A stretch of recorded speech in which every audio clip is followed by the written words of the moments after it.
pagi, selamat hari Minggu untuk kita semua. Kita bersyukur di pujian penyembahan memimpin kita dalam penyembahan pagi hari ini. Boleh kasih tepuk tangan untuk. Oke, sebelum kita mendengarkan firman Tuhan, mari kita satukan hati kita kembali berdoa. Bapa, kami akan mendengarkan firman-Mu, berbicaralah kepada setiap kami. Dan biarlah mata rohani kami pagi hari ini dibukakan ya Tuhan. Di dalam nama Yesus kami berdoa. Amin. Minggu lalu masih ingat kita belajar dari Yohanes pasal berapa? Masih lupa? Yohanes pasal 4 ya. Perempuan Samaria. Hari ini kita lompat ke Yohanes pasal 9 dengan judul mendefinisikan ulang. Nah, di dalam kitab Yohanes ada tanda-tanda yang dilakukan oleh Yesus. Jadi Yohanes ini teolog yang luar biasa. Dia tidak menggunakan kata mukjizat, tapi dia menggunakan kata tanda-tanda. Next.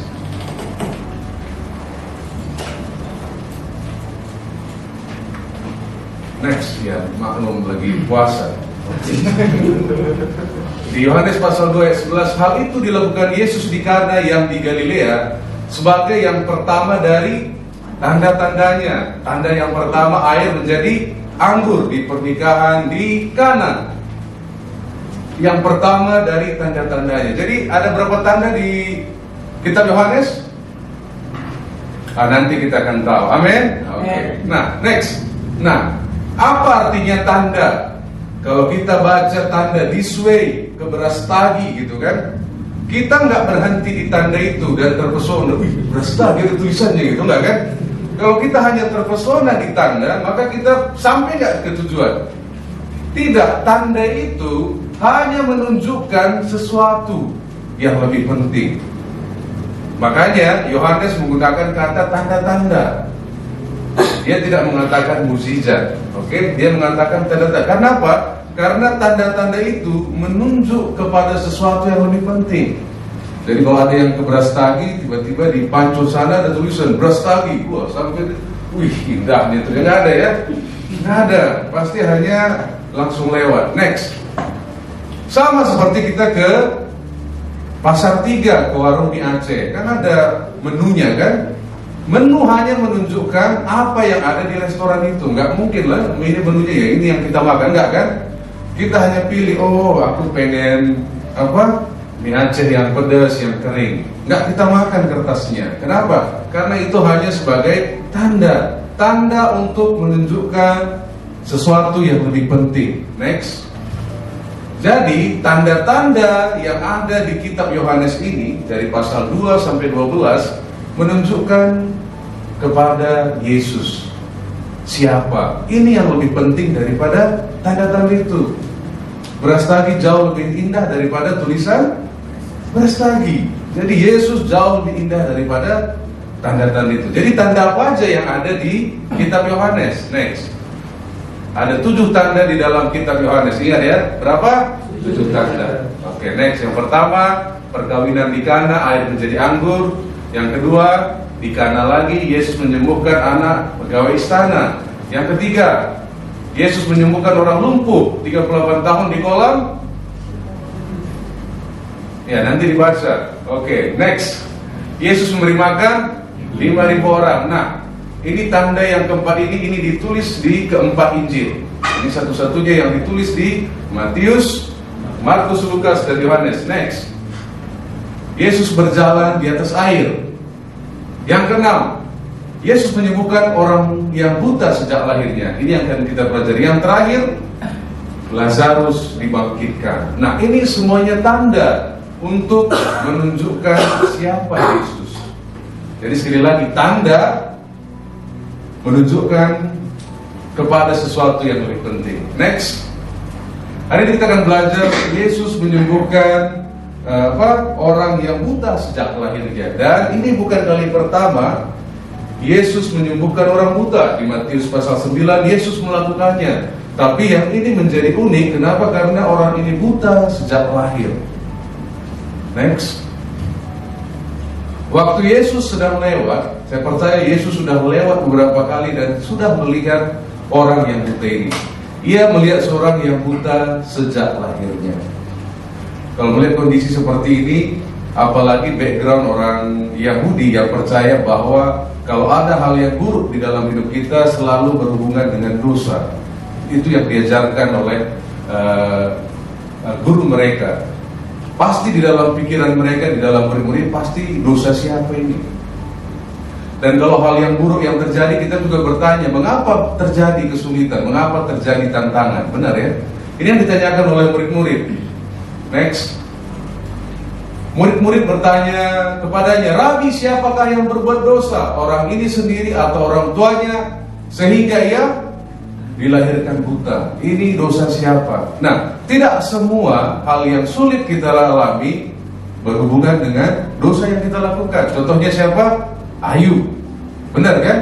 Ayub tidak ada dosanya, justru Tuhan mengizinkan. Nah, Daniel dibuang ke gua singa, ada dosanya? Tidak, dia disuruh menyembah berhala, dia menyembah Tuhan.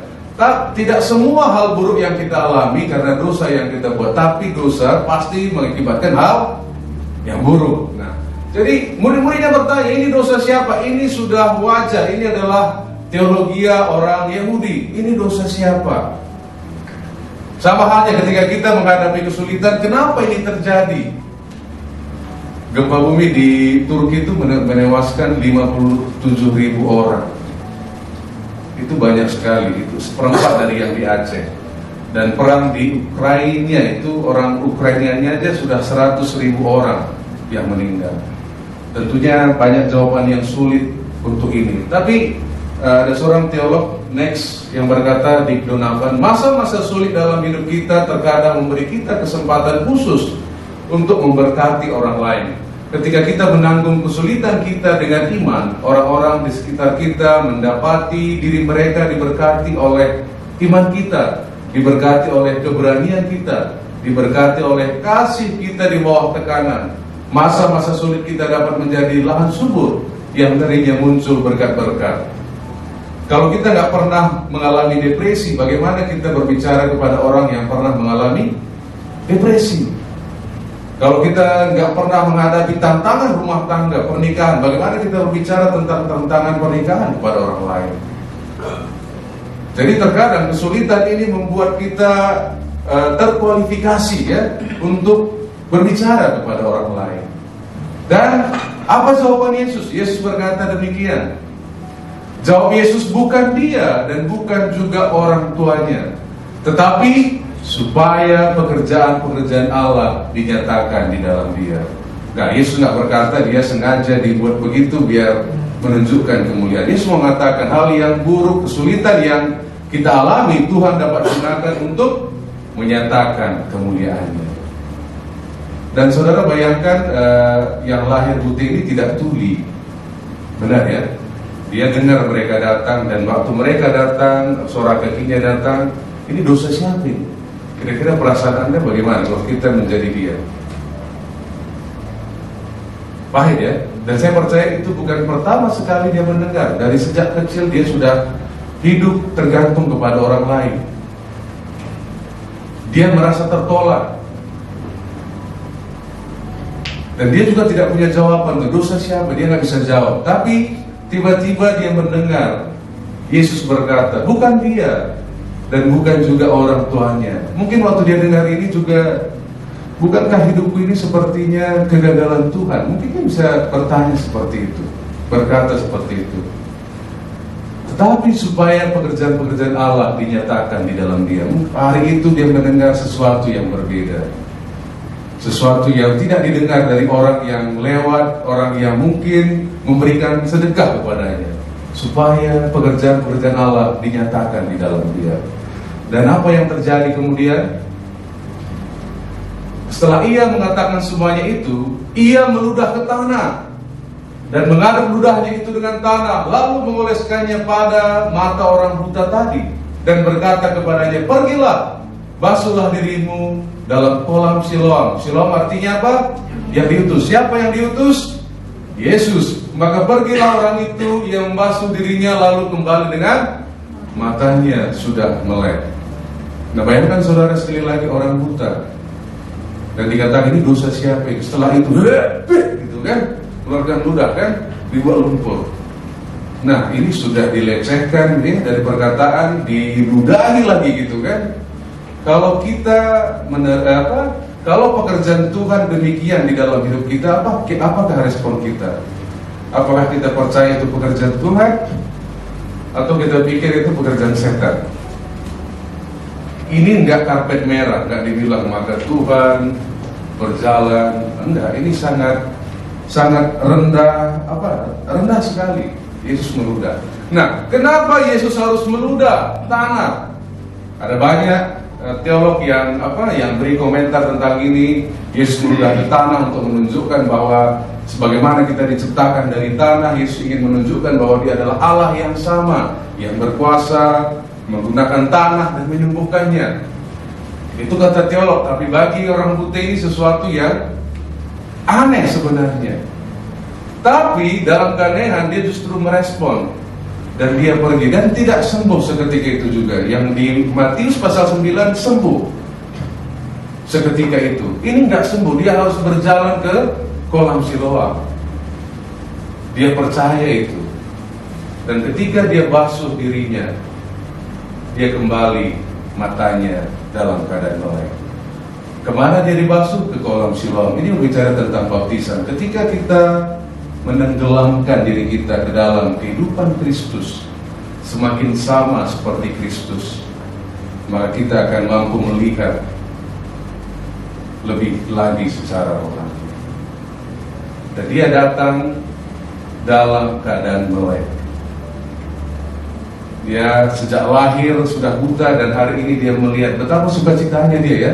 Akhirnya dia tahu warna kuning, warna merah, dan lain sebagainya. Dan yang paling penting, akhirnya dia bisa melihat wajah orang tuanya. Siapa orang tua saya? Mungkin selama ini dia dengar suara tapi nggak tahu bagaimana wajahnya. Nah, kira-kira bagaimana seharusnya respon orang tuanya? Seharusnya mereka bersukacita ya, karena ini mungkin usia 30 tahun, sudah sekian lama. Tapi apa yang terjadi next? Nah, sebelum ke sana, gambaran orang buta ini juga tadi mengingatkan kita bahwa kita juga buta secara rohani. Dan gambaran orang buta ini menunjukkan juga bahwa Yesuslah yang mencari saudara dan saya. Masalahnya hari ini mungkin kita adalah generasi kedua dan ketiga iman percaya kita, sehingga kita merasa, wah, saya dari dulu udah percaya, tapi mungkin kita nggak mengenal siapa Yesus itu. Ini berbicara tentang kita. Jadi bukan orang buta yang bertemu dengan Yesus, Yesuslah yang mengambil inisiatif. Dan di pasal 8 Yesus mengingatkan ini. Next. Apakah sebabnya kamu tidak mengerti bahasaku? Sebab kamu tidak dapat menangkap firmanku. Iblislah yang menjadi bapamu, dan kamu ingin melakukan keinginan-keinginan bapamu.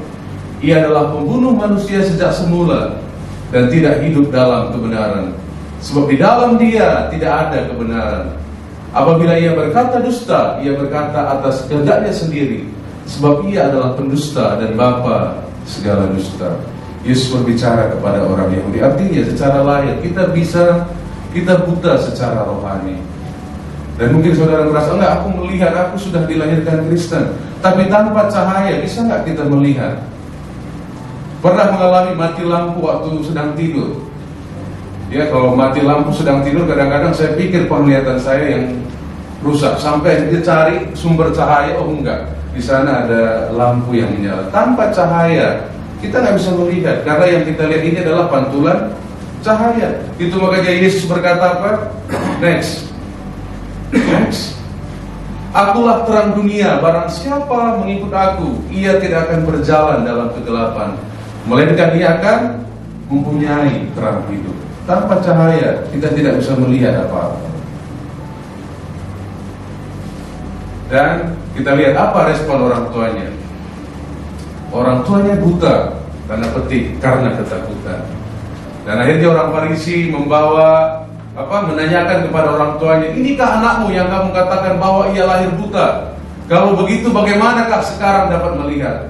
Jawab orang itu, yang kami tahu ialah bahwa dia ini anak kami dan bahwa ia lahir buta. Tetapi bagaimana ia sekarang dapat melihat? Kami tidak tahu. Dan siapa yang memelekkan matanya? Kami tidak tahu juga. Tanyakanlah kepadanya sendiri. Ia sudah dewasa.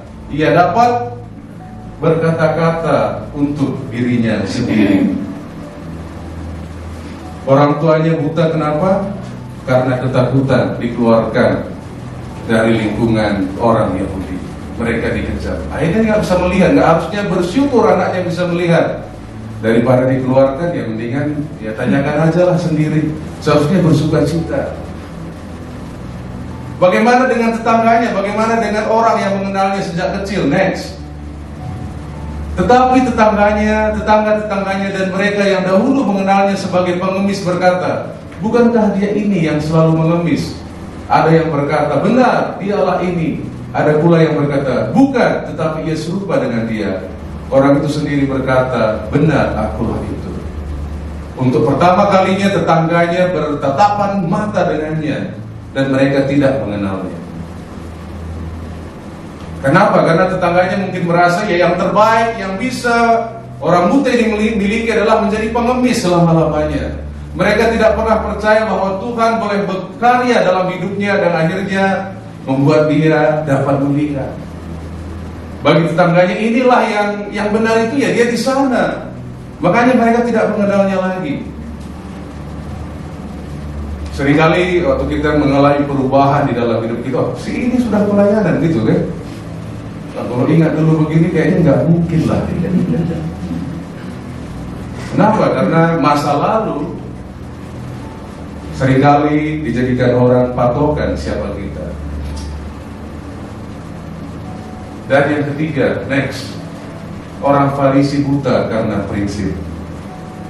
Ketika tetangganya tahu bahwa orang ini sudah bisa melihat, mereka membawa ke orang Farisi. Lalu mereka memanggil sekali lagi orang yang tadinya buta itu dan berkata kepadanya, katakanlah kebenaran di hadapan Allah. Kami tahu bahwa orang itu orang berdosa. Kenapa Yesus disebut orang berdosa? Karena Yesus mencelikkan mata orang buta ini pada hari Sabat.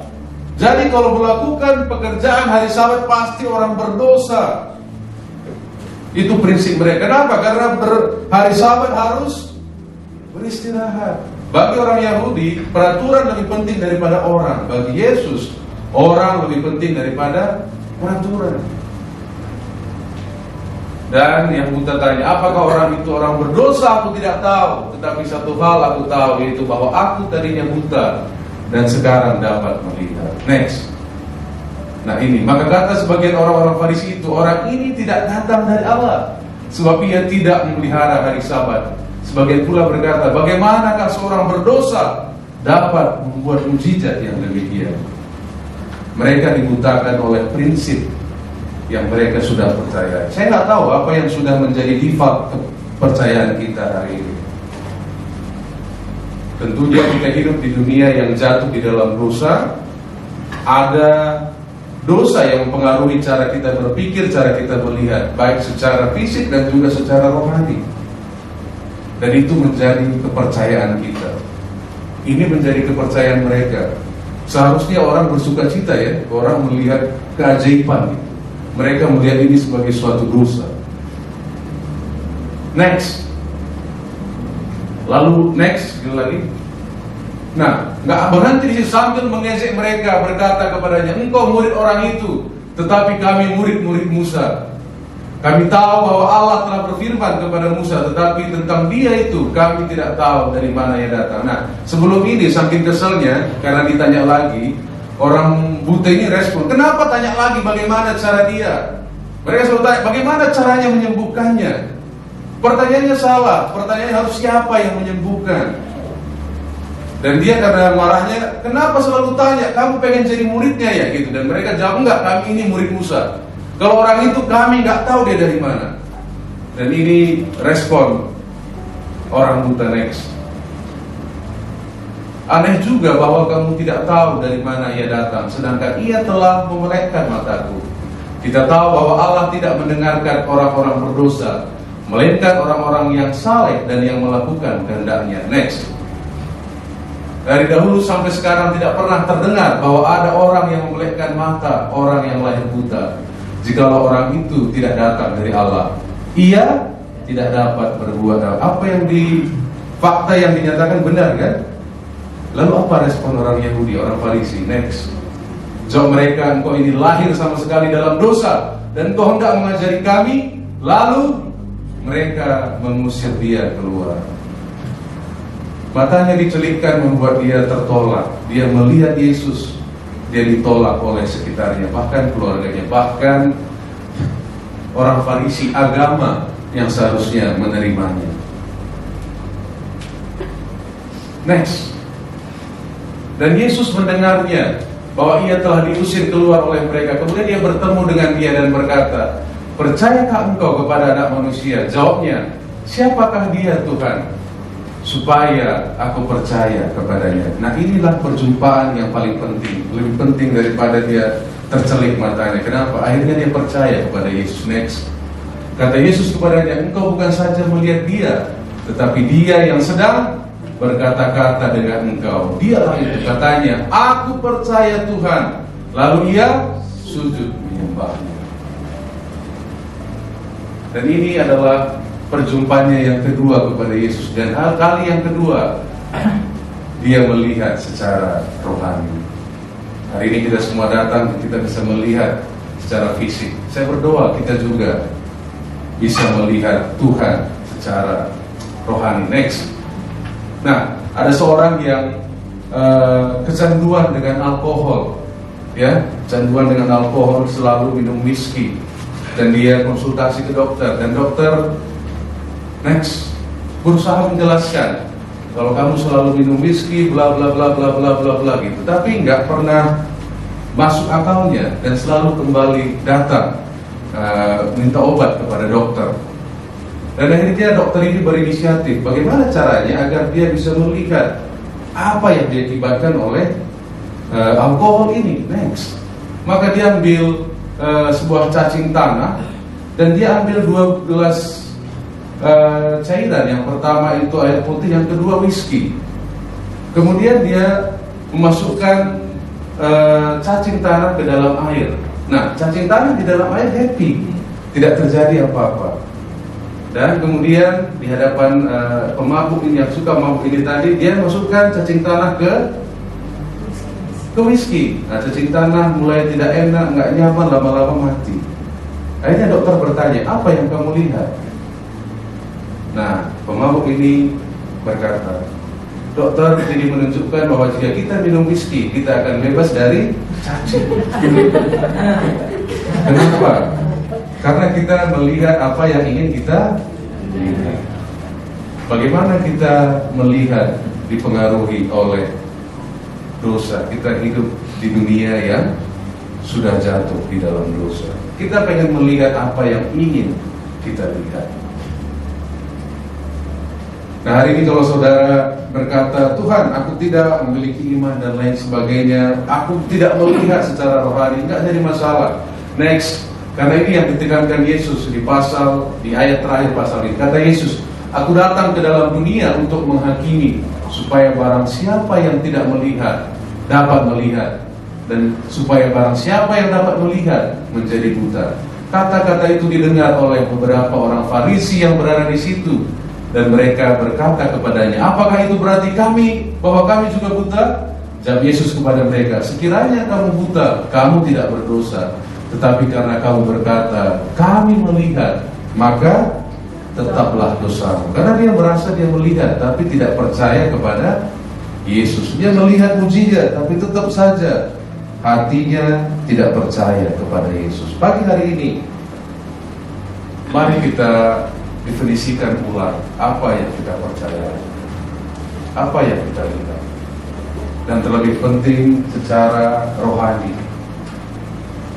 Tahu Paul Yonggi-cho ya, pendeta yang gerejanya 1 juta di Korea. Waktu dia merintis pelayanan, dia ajak orang beribadah, dan orang bilang, punya kursi aja enggak? Paul Yonggi-cho bilang, sedang dikandung, karena mengandung itu 9 bulan. dia melihat secara rohani panggilan Tuhan. Dan apa yang terjadi? Gereja bertumbuh dengan luar biasa. Kalau dia melihat dengan kesulitan dan apa kata orang, mungkin dia nggak akan berani. Tapi dia merespon panggilan Tuhan. Dan pagi hari ini, mari kita berdoa, Tuhan kiranya mencelikkan mata rohani.